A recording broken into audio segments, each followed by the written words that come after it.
দেশের একমাত্র বড়পুকুরিয়া কয়লা খনি নিয়ে নতুন বিতর্ক। এবার কেবল স্ক্র্যাপ টেন্ডার নয়, কয়লার বিক্রয় মূল্যের তথ্য লুকোচুরিও আলোচনায় এসেছে।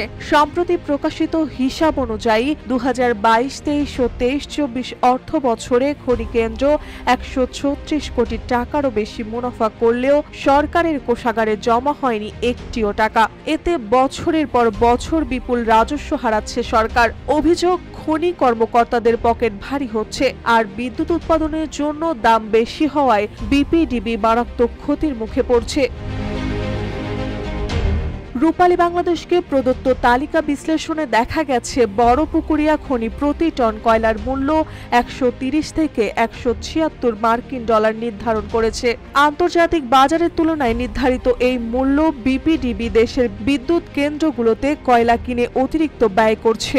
উদাহরণস্বরূপ, পায়রা কেন্দ্রের জন্য 76 কোটি ডলারের বদলে 92 কোটি ডলার খরচ হচ্ছে বড়পুকুরিয়া থেকে কিনলে। রামপাল ও বাঁশখালী কেন্দ্রেও বিপিডিবি একই ধরনের অতিরিক্ত ব্যয়ের সম্মুখীন।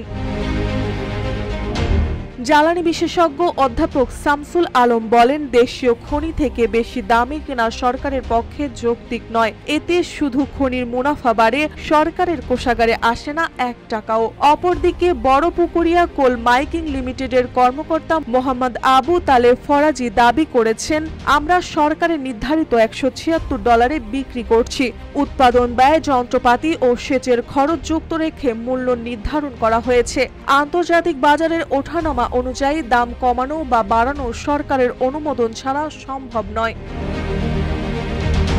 খনি থেকে মুনাফার উল্লেখযোগ্য অংশ কর্মকর্তা কর্মচারীদের মধ্যে বন্টন হলেও সরকারের ভাগ নেই। 2022 থেকে 2024 সালের হিসাব অনুযায়ী মুনাফা হয়েছে 442 থেকে 851 কোটি টাকার মধ্যে, যার সিকিভাগও সরকারি কোষাগারে যায়নি।